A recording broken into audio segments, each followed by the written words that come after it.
इससे पहले कि मैं आपको कुछ टिप्स दूं, सबसे पहली चीज और सबसे इंपॉर्टेंट चीज ये है कि you have to start thinking like a salesman. और यही हमारे आज के सेशन का टॉपिक है।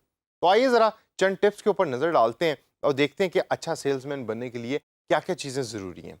सबसे पहली टिप जो मैं आपको देना चाहूंगा आज, वो है कि first impression counts a lot. या हमने अक्सर सुना होगा, आप ऑब्जर्व भी करें आपके अपने एक्सपीरियंस के अंदर, कि आप मार्केट में गए और वहां आपने देखा कि एक सेल्स का बंदा खड़ा, उसने कपड़े बड़े अच्छे पहने हुए हैं, उसके बाल बड़े अच्छे बने हुए हैं, शेव की हुई है, तो आप उसके साथ बात करना पसंद करेंगे। क्यों? क्योंकि फर्स्ट इंप्रेशन जो है उस शख्स का, वो बहुत अच्छा गया आपके ऊपर। इसी तरीके से ऑनलाइन एनवायरनमेंट के अंदर फर्स्ट इंप्रेशन हमेशा होता है कि आपने पहली लाइन क्या लिखकर भेजी, पहला मैसेज क्या लिख के भेजा। एसएमएस अक्सर अगर आप देखें तो आपको रिसीव होते हैं, और एसएमएस कई एसएमएस ऐसे होते हैं कि जो बिल्कुल स्टैंडर्ड सा टेक्स्ट उसमें लिखा हुआ होता है, we offer this service, we offer that service, ये हमारा मोबाइल नंबर है। लेकिन कुछ ऐसे एसएमएस आपको रिसीव होते हैं कि जिसको आप खोल के पढ़ते हैं, फिर पढ़ के आपको पता लगता है कि भाई ये तो मार्केटिंग वाला टेक्स्ट है, और फिर आप उसे उठा के डिलीट कर देते हैं अक्सर। लेकिन आप एटलीस्ट उसको खोलते हैं और खोल के उसको पढ़ते हैं।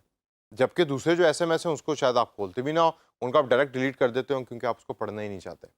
उसकी वजह ये है कि जो एसएमएस आपने खोला है, उसका टेक्स्ट इस तरह का लिखा हुआ है कि उसने आपकी अटेंशन को ग्रैब किया।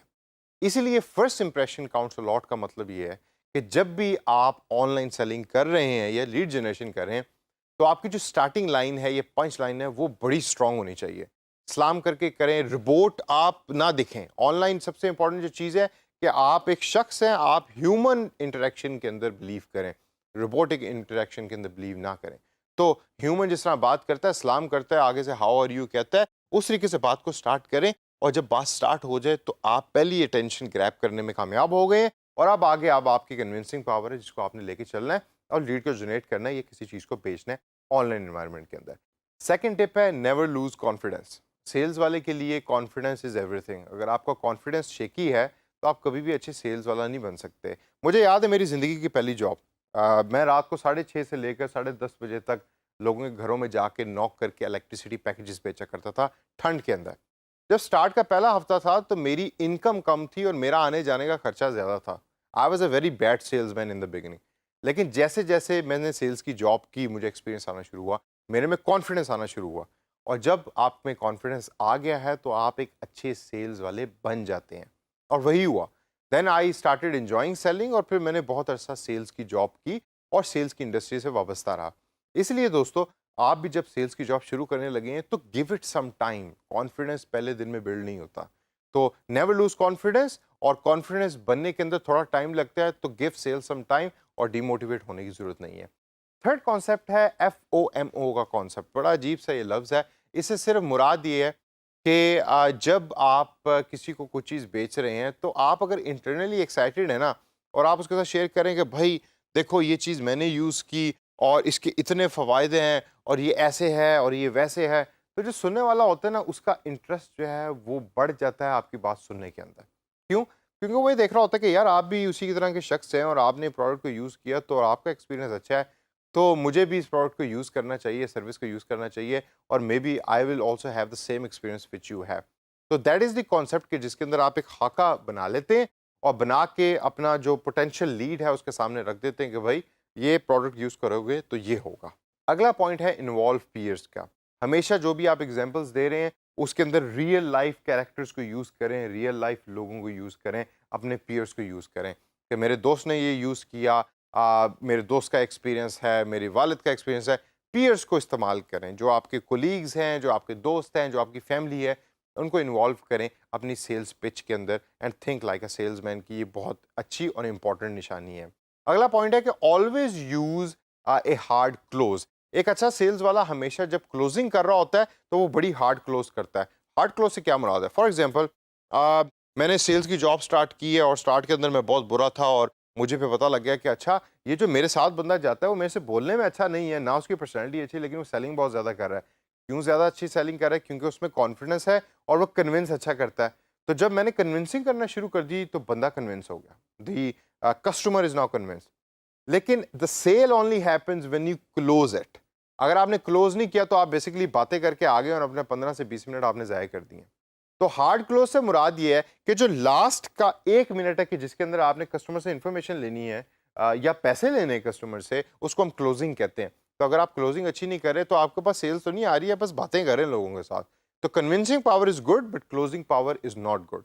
हार्ड क्लोज की एक एग्जांपल मैं आपको ऐसे दूंगा कि फॉर एग्जांपल अगर मैं ऑनलाइन लीड जनरेशन कर रहा हूँ और उसके अंदर मैं जो क्लोजिंग है मेरी, उसमें मैं कहता हूँ, मैं सवाल पूछता हूँ कि तो फिर आप चाहते हैं कि मैं आपके लिए इस प्रोडक्ट को साइन अप कर दूं या ये फ्री ई बुक जो है आपके ईमेल अकाउंट पे ईमेल कर दूं। एक ये तरीका है क्लोजिंग करने का। दूसरा तरीका ये है कि अच्छा मैं अब आपको ईमेल करने लगा हूँ ये बुक, आप मुझे ज़रा अपना काइंडली ईमेल एड्रेस दे दें ताकि मैं आपको ये ई बुक ईमेल कर सकूँ। ये एक दूसरा तरीका है। एक तरीके में आपने सॉफ्ट क्लोज किया जिसमें you are being cautious to the customer या पोटेंशियल लीड, और आप उससे पूछ रहे हैं कि भाई क्या मैं कर दूं। उसमें चांसेस हैं कि कस्टमर ये कह सकता है कि नहीं भाई अभी ज़रा सब्र कर लो, मैं नेक्स्ट टाइम आपको इन्फॉर्मेशन दे दूंगा। जबकि दूसरा जो है उसके अंदर थोड़े से आप असर्टिव है, कॉन्फिडेंस से बात करें कि अच्छा भाई मैं करने लगा हूँ तो मुझे ज़रा अपनी इन्फॉर्मेशन तो दो ताकि मैं आपको ये प्रोडक्ट की सर्विस जो है वो बेचूँ या भेज दूँ। तो आप हमेशा always do a hard close, यानी क्लोजिंग स्किल आपकी बहुत स्ट्रांग होनी चाहिए। कस्टमर इज नेवर रॉन्ग, ये अगला पॉइंट है। हम अक्सर सुनते हैं customer is always right, customer is never wrong. Customer की बात सुने, कभी कभार आपको ऐसे लोग भी मिलेंगे कि जो बड़े इरिटेटिंग होते हैं, मेजॉरिटी मिलेंगे, घबराने की ज़रूरत नहीं है। हमारे billions of people are living on this earth, और इन अरबों लोगों के अंदर अगर एक बंदा आपके साथ ठीक तरीके से बात नहीं कर रहा तो उसको दिल पे लेने की ज़रूरत नहीं है। Let's move on to the next person. और दिन में आप 100 लोगों से बात करेंगे तो हो सकता है उनमें से 3 या 4 कन्वर्ट करें। तो इस वजह से sales is always like this. तो आपने कभी भी होप नहीं छोड़नी। तो कस्टमर इज ऑलवेज राइट या कस्टमर इज नेवर रॉन्ग, इस पॉइंट को भी आप जेहन में रखें। हमेशा जब भी आप सेलिंग कर रहे हैं, ऑनलाइन लीड जनरेशन कर रहे हैं, उसमें always ask about their personal life. जो लोग आप जिनसे बात करें उनके पर्सनल लाइफ के बारे में सवाल करें। अच्छा लगता है लोगों का, क्या करते हैं, कहाँ रहते हैं, घर में कितने बच्चे हैं। जनरल ज़रा थोड़ा सा पर्सनल कनेक्शन जो है वो आपका उनके साथ होना चाहिए। और इसी के साथ अगला पॉइंट है कि यूज़ देयर नेम। उन जब उनसे आप बात करें तो उनका नाम यूज़ करें। और डिजिटल इन्वायरमेंट में नाम का पता करना कोई ज़्यादा मुश्किल नहीं है, क्योंकि जब आप किसी से बात कर रहे हो तो प्रोफाइल के ऊपर नाम तो लिखा आ रहा होता है अक्सर, तो आपको पता है कि उस बंदे का नाम क्या है। तो नाम को यूज़ करें। रोबोट की तरह सर मैडम हर सेंटेंस में कहने की ज़रूरत नहीं है। Use the name the people like it. और दोस्तों लास्ट पॉइंट है कि you have to tell why that product और service make sense. Why as a customer I have to give you my contact information. आपकी job होगी online lead generation की जिसके आप पैसे ले रहे हैं कंपनी से, मैं क्यों अपनी इन्फॉर्मेशन आपके साथ डिस्क्लोज करूँ। And information is everything in today's world. तो आपको कन्विंस करना पड़ेगा और बताना पड़ेगा कि क्यों ये चीज़ जिसके लिए आप इन्फॉर्मेशन दे रहे हैं उसके लिए अच्छी है, उसके लिए इंपॉर्टेंट है। तो दोस्तों इन तमाम टिप्स को जहन में रखें और सोचना शुरू कर दें लाइक ए सेल्समैन। एक अच्छा डिजिटल मार्केटर बनना है तो एक अच्छा डिजिटल सेल्समैन बनना बहुत ज़रूरी है।